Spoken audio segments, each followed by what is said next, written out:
Le ministre de l'Emploi et de la Protection sociale face aux fonctionnaires et agents de l'État, aux acteurs du secteur informel et aux populations de Vavois.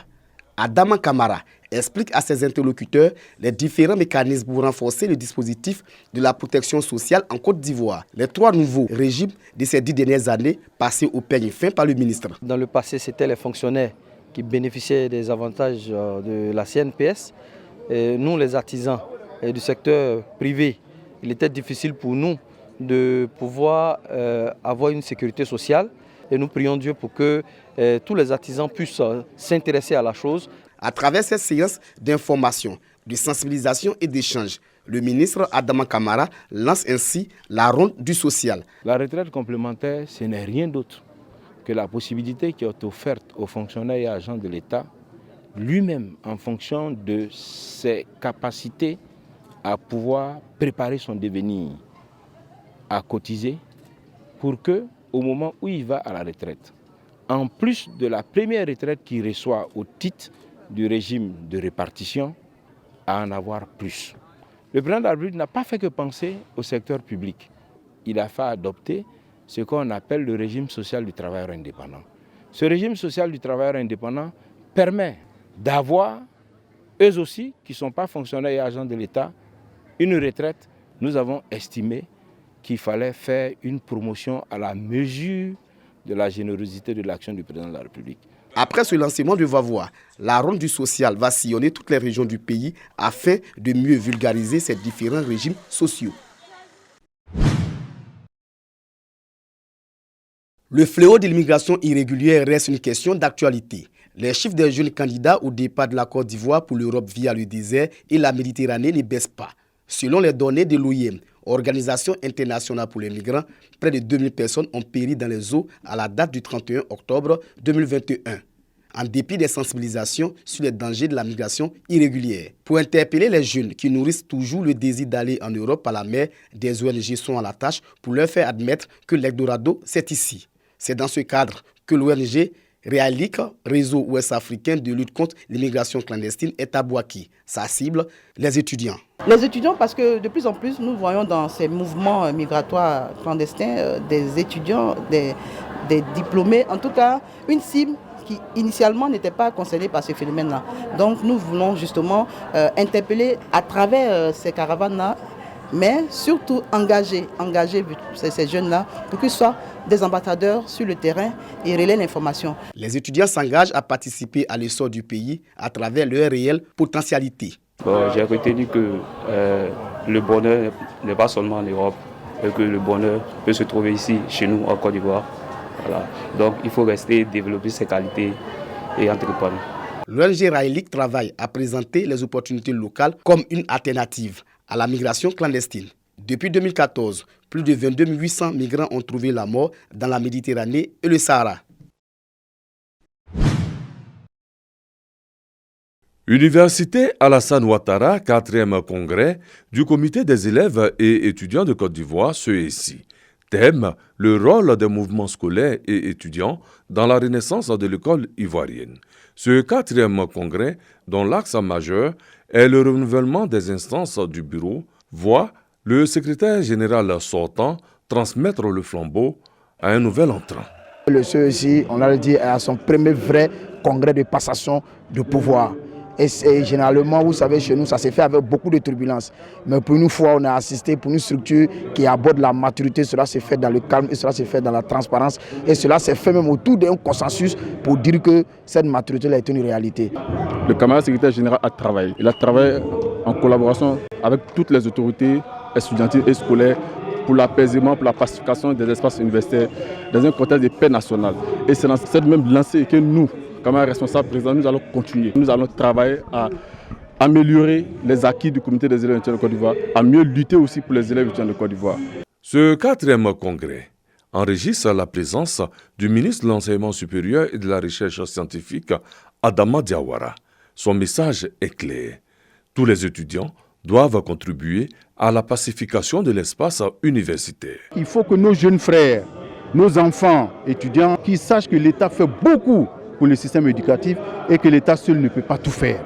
Lorsqu'ils font des revendications, il faut qu'ils en tiennent compte. Créé en 2004, le CESI œuvre pour la défense et l'intérêt des élèves et des étudiants. Le CESI est présent dans toutes les écoles, les universités et grandes écoles du pays.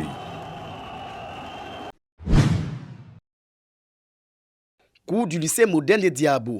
436 écoliers et élèves orphelins issus des familles défavorisées des localités de Languibono et Diabo reçoivent des kits scolaires, des effets didactiques pour permettre à ces enfants d'aller à l'école. Cette remise des kits scolaires est une action de la plateforme Ma Belle Commune de Diabo, une œuvre sociale que cette organisation compte multiplier avec le soutien des cadres de la localité. Avec le minimum que nous avions, avec l'aide de nos aînés, avec l'aide de nos cadres, le peu que nous gagnons, nous le partageons, à ne pas dire nous le mettions à la disposition des plus démunis que nous. Cette troisième édition des remises des kits scolaires a le soutien du directeur général du Trésor et de la comptabilité publique. Son représentant encourage cette action qui vient donner un coup de pouce à la formation des jeunes, l'avenir du pays. Honorable Fressien, l'adage de Raouf Oloro qui dit que nul n'a le droit d'être heureux seul. C'est dans ce sens qu'il faut inscrire l'action. Pour le secrétaire général de l'Adrena de Boaké 2, penser à ces orphelins et démunis, c'est aider l'école. La finalité, c'est de venir en aide aux parents d'élèves les plus démunis, donc parallèlement aux enfants aussi, pour leur permettre quand même de parfaire leur scolarité. Et nous sommes vraiment satisfaits. Créée en 2019, la plateforme Ma Belle Commune de Diabo s'est assignée pour mission de fédérer les énergies et intelligences pour un peuple oglo uni et prospère. Les 16 jours d'activisme de lutte contre les violences basées sur le genre se poursuivent. Dans la ville de Soubré, c'est un concours de dessin qui est initié par l'ONG Agir pour l'égalité, l'équité et le développement pour faire passer le message. Nous avons sensibilisé les enfants avec le film Les défis de Fifi. Et dans ce film-là, on retrace les 6 types de violences basées sur le genre. Donc, pour avoir le rendu et savoir que les enfants ont bien compris la sensibilisation que nous avons commencé depuis le 16 novembre, nous leur avons donc demandé de faire des dessins et des messages pour extérioriser, pour manifester ce qu'ils ont compris. Ce concours a mis en compétition 18 élèves issus des lycées de la ville. Après délibération, le premier prix a été remporté par l'élève Diakité Yassim, dont le tableau a retenu l'attention par son originalité et le message véhiculé. Participer à ce concours traduit notre volonté ici à participer à la construction de ce monde nouveau-là, sans violence. Les autorités en charge de l'éducation de la région et le représentant du préfet ont exhorté les populations et surtout les élèves à œuvrer pour l'éradication des violences basées sur le genre. L'éradication de ce fléau s'avère nécessaire, car les violences contre les femmes sont une menace pour la société, dans la mesure où elles fragilisent, voire détruisent la cellule de base qu'est la famille. Le message que je veux faire passer aujourd'hui, la femme est l'égale de l'homme et la femme a la même valeur que l'homme. Elles sont tout aussi importantes dans la cellule familiale que le jeune garçon.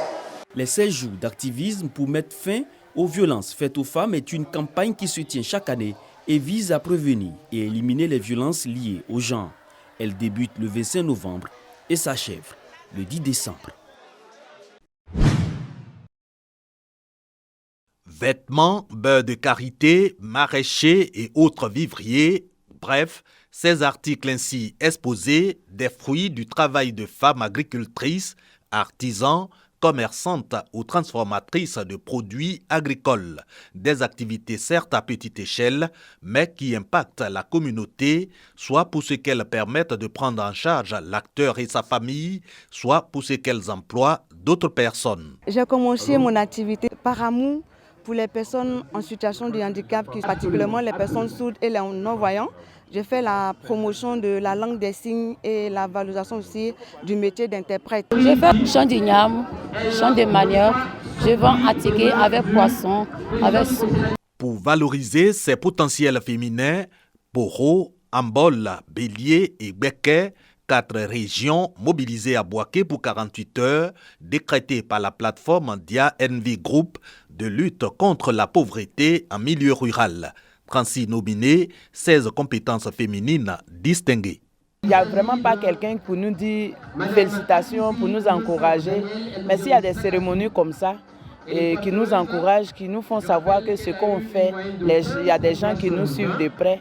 Et ça ne fait que nous encourager. Quand on célèbre le mérite, ça encourage, ça motive. Et ça donne de la visibilité aussi, et ça donne l'exemple aussi. Étendue aux handicapés, cette 3e édition autour du thème compétences féminines locales et défis de la digitalisation. L'initiative parrainée par le président de la Chambre de commerce et d'industrie a le soutien du ministère de la Femme et du groupe RTI. Fini le moment où il y avait des clichés qui disaient aux femmes « Soyez belles et taisez-vous ». Vous êtes des femmes braves, des femmes qui ont de l'ambition. Il m'a demandé de vous féliciter, de vous encourager donc et de vous dire que vous avez tout son soutien. Autonomisation de la femme, le but visé par la plateforme promotrice des 48 heures de valorisation du potentiel féminin. Elle entend se constituer en ONG.